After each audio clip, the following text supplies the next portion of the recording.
Assalamualaikum warahmatullahi wabarakatuh. Salam sejahtera Bapak Ibu. Buat Bapak Ibu, saya selalu doakan semoga selalu berlimpah sehat, berkah barokah, juga sukses selalu, berkelimpahan kemakmuran. Alhamdulillah, pada kesempatan ini saya masih akan berbagi pada Bapak Ibu. Pada kali ini tema yang akan saya sampaikan adalah sadar finansial, Bapak Ibu. Ya, sadar finansial atau cerdas finansial. Ya. Oke, Bapak Ibu. Saya di kelas Sadar Kaya selalu menyampaikan bahwa Anda bisa kaya dengan cara apapun, dengan segala macam profesi, tanpa ada pengecualian, bahwa antara ibu rumah tangga, mahasiswa, tentara, guru, pembantu rumah tangga, pejabat, birokrat, pemilik warung, pebisnis NASA, apapun Anda, siapapun Anda bisa kaya berkelimpahan. Yang Anda butuhkan hanya kesadaran kaya. Pada kesempatan ini yang saya maksud kesadaran kaya adalah bagaimana Anda paham cara pindah ke kuadran yang tepat, Bapak Ibu. Nah, Bapak Ibu, beruntung sekali ya, kita sudah belajar di Sadar Kaya. Kemudian kali ini kita ada di Sadar Bisnis, dan tidak lama lagi Bapak Ibu akan berlanjut ke Sadar Stokis, Bapak Ibu. Kuadran kanan dan kiri bagaikan bumi dan langit. Ya, kuadran kiri di mana 95% orang berebut 5% uang yang beredar. Pekerjaannya berat dan hasilnya sangat sedikit. Kemudian harus gantian, karena itu ada pensiun, Bapak Ibu. Ya, misalkan ada seorang manajer, kalau manajer itu belum pensiun, ya tidak akan ada diangkat manajer lagi. Jadi nunggu manajer itu pensiun baru diangkat manajer yang baru. Artinya harus gantian, Bapak Ibu. Tuntutan semakin tinggi, Bapak Ibu, ya, di pendidikan misalkan, ya, semakin kesini semakin berat dan mahal. Ya, kita tahu bahwa dulu dosen itu cukup S1, sekarang harus S2 dan bisa S3. Dulu guru ya cukup SPG, sekarang S1 minimal ya. Kemudian dokter cukup S1, sekarang harus mengambil spesial ya, ada spesialis ini, spesialis kandungan, spesialis dan sebagainya. Nah, sekarang pertanyaannya bagaimana dengan anak cucu kita, Bapak Ibu, ya, kalau Anda masih berada di kuadran kiri, ya. Untuk dapat pekerjaan yang layak harus berpendidikan semakin tinggi, kan? Ya, mungkin besok butuh S3, S4, S5 dan seterusnya, Bapak Ibu, ya. Ini kuadran kiri. Kuadran kanan 5% orang berbagi, 90% uang yang beredar. Ya, kebalikannya luar jauh sekali, kan, ya. Makanya saya katakan perbedaannya adalah antara bumi dan langit. Pekerjaannya ringan, hasilnya besar, jangka panjang, dan bisa diwariskan. Dulu yang di kuadran kanan hanya orang-orang tertentu, ya, keluarga kaya, atau istilahnya adalah balung sugih, ya. Tapi Bapak Ibu sekarang ya ada training, ya, ada training entrepreneur, ya, seperti training Sadar Kaya, Sadar Bisnis, Sadar Stokis. Itu adalah training bagaimana bisa menjadi orang yang kaya, ya, bisa menjadi orang yang berkelimpahan kemakmuran. Nah, Bapak Ibu bisa lihat ya perbedaannya antara bumi dan langit. Oke. Nah, antara kuadran kanan dan kiri seakan ada dinding tebal. Nah, siapapun mereka, siapapun orangnya, ketika sudah mengerti ada kuadran kanan dan kuadran kiri, ya, pasti yang kuadran kiri ingin pindah ke kuadran kanan. Tapi itu antara kuadran kanan dan kiri ada seakan-akan dinding tebal.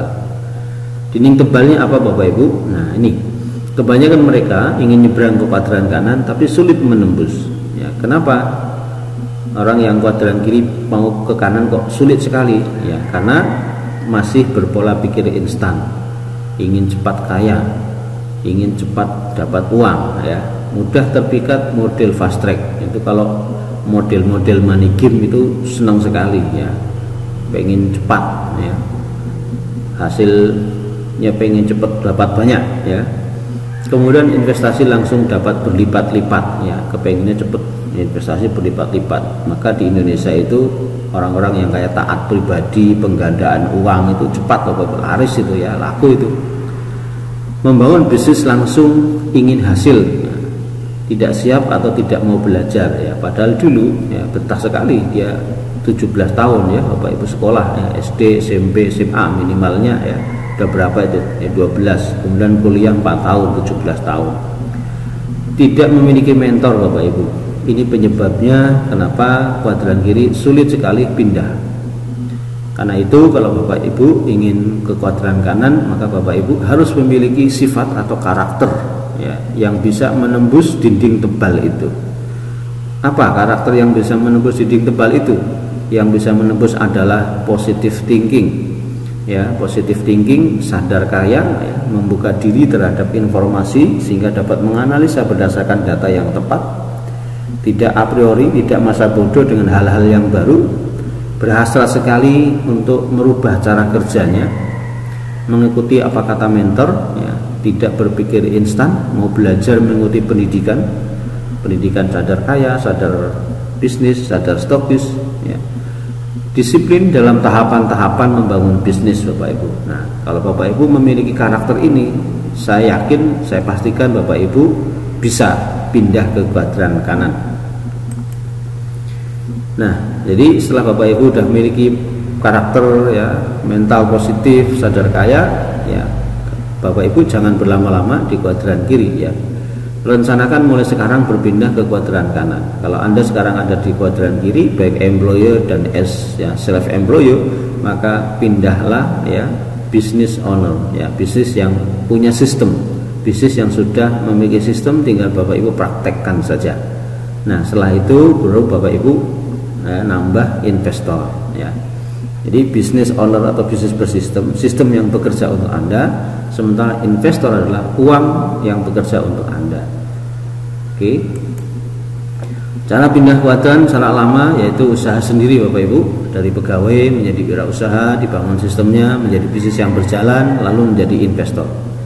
Nah, biasanya kalau seperti ini, cara ini adalah membutuhkan waktu 10-20 tahun ya, tingkat keberhasilan sedikit, kadang mengalami ditipu ya, bisa 2-3 kali bangkrut, otomatis biayanya mahal. Dan sungguh itu pun ya, angka keberhasilannya sangat kecil. Nah, cara pindah kuadran baru ya, cara baru ya, ikuti pelatihan ya. Anda dari employer bisa langsung ya, bisa membangun bisnisnya, dari bisnis kemudian nanti baru ke investor. Dengan cara apa? Ya, Anda mau dilatih, Anda siap berlatih di sadar kaya, sadar bisnis dan sadar stokis Bapak Ibu. Itu cara baru ya. Nah, kenapa sih Bapak Ibu harus melakukan perubahan pola pikir? Pola pikir, kenapa harus melakukan pola pikir ya, merubah pola pikir belief lama ya, keyakinan lama ya, dengan sadar kaya, dengan sadar bisnis, dan nanti dilanjutkan ke sadar stokis. Nah, ini alasannya Bapak Ibu ya, karena pola pikir belief sistem lama yang selama ini Anda yakini adalah yang membawa ke kondisi Anda sekarang. Anda sekarang jadi apa ya, ini diakibatkan pola pikir Anda yang lama ya. Itu. Nah, apa pola pikir yang pada umumnya terjadi ya, 35 tahun bekerja ya, setelah wisuda bekerja 35 tahun, kemudian dia pensiun dan pensiunnya biasa saja, dan bahkan ya karena pensiunnya biasa saja, kebutuhan masih tetap banyak ya, dia masih tetap bekerja dan bekerja hingga sampai akhir hayatnya. Nah, ini pola lama, ini sistem yang lama. Maka Anda harus merubah ke sistem yang baru, yaitu pola pikir sadar kaya, sadar bisnis, sadar stokis. Semua berasal dari pikiran Bapak Ibu ya, pikiran kemudian menghasilkan sebuah rencana ya, rencana menghasilkan tindakan akhirnya menjadi sebuah kebiasaan, dari kebiasaan ini menjadi karakter, dan karakter ini adalah Bapak Ibu menentukan nasib Bapak Ibu. Sekarang nasib Bapak Ibu ya, ini ditentukan akibat dari 5-20 tahun yang lalu. pikiran 5-20 tahun yang lalu, rencana tindakan, kebiasaan, karakter 5-20 tahun yang lalu, itulah yang membentuk nasib Anda sekarang. Contoh, ya, bekerja keras mencari uang, ya, sampai kapan Bapak Ibu, ya. Nah, bekerja kerasnya sudah benar, ya, mencari uangnya yang kurang benar Bapak Ibu, ya. Nah, jadi kalau sekarang Bapak Ibu ingin berkelimpahan, ingin kemakmuran, ya, maka Bapak Ibu, Anda semua harus berpikir sadar kaya, bekerja cerdas, ya, bekerja keras yang dibangun aset. Nah, uang tidak perlu dicari, uang datang sendiri. Nah, ini pola pikir sadar kaya, sadar bisnis, dan sadar stokis Bapak Ibu. Nah, ini butuh 2 hingga 5 tahun akan datang Bapak Ibu. Anda lakukan kerja keras, sadar kaya, sadar stokis, ya, 2 hingga 5 tahun ke depan, ya, maka Bapak Ibu akan hidup sejahtera, pensiun sejahtera. Kalau mau kerja, ya, boleh, masih kerja sosial karena masih muda kan, pengabdian mungkin, ya, atau Bapak Ibu bisa kerja lagi tapi kerjanya membangun aset. Fisik kuadran Bapak Ibu, kuadran kiri itu lebih kepada aman, ya, berarti sesungguhnya tidak aman karena di kuadran kiri adalah aktif income, ya, menukarkan waktu dengan uang, menukarkan tenaganya dengan uang. Kita tahu kalau tenaganya makin kesini makin loyo, ya, atau kesehatannya, ya, atau alasan apa begitu, ya, sehingga Anda tidak bisa bekerja lagi, ya, tentu Anda tidak dapat uang, berarti sesungguhnya Anda tidak aman. Nah, di kuadran kanan adalah visinya adalah bisnis, kebebasan, ya. Bisnis owner yang punya sistem adalah kebebasan. Investasi atau investor juga kebebasan. Kenapa? Karena yang kerja adalah sistem, yang kerja adalah uangnya. Nah, maka itulah kebebasan Bapak Ibu. Di kuadran kanan Anda akan mendapatkan kebebasan waktu dan juga kebebasan finansial. Visi kuadran kanan, ya, dan kiri, ya, yang kiri itu pakai deret hitung, yang B adalah, yang kuadran kanan adalah deret ukur. Nanti akan saya bahas sesi khusus untuk kali ini. Jika punya anak gadis dilamar 2 orang Bapak Ibu, misalkan, ya, Bapak Ibu punya anak gadis, ada 2 orang pemuda yang datang mau melamar anak gadis Anda. Yang pertama pegawai dan yang kedua adalah tukang becak. Pertanyaan saya Bapak Ibu, mana yang Bapak Ibu terima sebagai calon menantu? Ya, sepintas pasti Bapak Ibu jawab dengan pegawai, ya toh. Nah, pasti pegawai. Wah, tukang becak itu apa gitu kan? Nah, tapi mari kita lihat Bapak Ibu, ya. Karyawan, ya, gaji 5 juta, tukang becak 3 juta. Secara fisik, ya, secara materi pasti Bapak Ibu akan pilih karyawan, ya, berseragam, gajinya banyak, ya. Tapi mari kita lihat Bapak Ibu, seorang tukang becak, ya, kalau memiliki mindset yang benar, 10 tahun yang akan datang pasti bisa memiliki rumah mewah, mobil Pajero, pergi ke Tanah Suci. Berbeda ketika pegawai, dia tidak memiliki mindset yang benar Bapak Ibu, tidak memiliki pola sadar kaya, tidak memiliki sadar stokis, sadar bisnis, ya, dia tidak akan pernah bisa. Sekalipun tukang becak, kalau mindsetnya benar pasti bisa mendapatkan ini semua. Mari kita lihat contohnya, ya. Tukang becak bermimpikan, ya, menginginkan, menghendaki, punya impian rumah mobil mewah, ya, pergi ke Tanah Suci 10 tahun yang akan datang. Nah, satu hari dia dapat penghasilan dari becak 100.000, 1 bulan dia dapat uang 3 juta untuk hidup, biaya hidup, makan, minum, bayar sekolah anaknya dan sebagainya 2.400.000. Kemudian dia menabung 600.000 setiap bulannya. Nah, menabung per bulan 600.000, 1 tahun 7.600.000. Nah, karena dia merasakan punya penghasilan, dia punya sadar kaya yang bagus, ya, dia punya kecerdasan finansial, maka 7.600.000 dari tabungan itu dia belikan becak. Ya, dia browsing, ternyata becak harganya 4.500.000, ya. Nah, akhirnya dia belikan uang dari tabungannya untuk becak. Kemudian becaknya disewakan, perharinya 20.000, diajari bahasa Inggris, Jepang, bahasa Cina, ya, yang menyewa itu diajari dulu, ya. Kemudian tergabung dalam komunitas Gojek, maka dia akan punya penghasilan 3 juta. Nah, biaya hidup, ya, 2.400.000 ditabung 600, ya, satu hari 20.000 dapat uang sewa dari becak itu, ya. kemudian 600.000 ya, setahun 7.200.000. Nah, dia masih tetap becak juga plus dapat hasil sewa. Nah, tahun ketiga dari tabungan tahun pertama dapat 1 becak, dari tabungan tahun kedua dapat 1 becak lagi, dari sewa di tahun kedua ya, becak yang disewakan dapat 1. Artinya Bapak Ibu, dia di tahun ketiga sudah punya becak 3 ya. Di tahun keempat dia sudah punya 8 becak, di tahun kelima dia sudah punya 16 becak, di tahun ke-6 dia sudah dapat 32 becak ya, tahun ke-7 64 becak, dia sudah mulai menjadi bos tukang becak. Tahun ke-8 128 becak, dia menjadi big boss lagi Bapak Ibu ya, big boss tukang becak. Tahun ke-9 256 becak ya, tahun ke-10 500 becak, tahun ke-11 1000 becak, dan dia freedom Bapak Ibu, bisa merasakan kebebasan finansial dan kebebasan waktu. Kok bisa? Ya bisa, karena 1000 becak per hari 20.000 ya, maka dia punya penghasilan 20 juta per hari. Ini passive income, becak sistem yang bekerja. Nah, maka tidak mustahil, pasti bisa Bapak Ibu. Penghasilannya 600 juta setiap bulan, Pak Jero setiap bulan bisa beli dia 1. Oke, rumah mewah, tanah suci, umroh setiap hari bisa dia ya. Oke.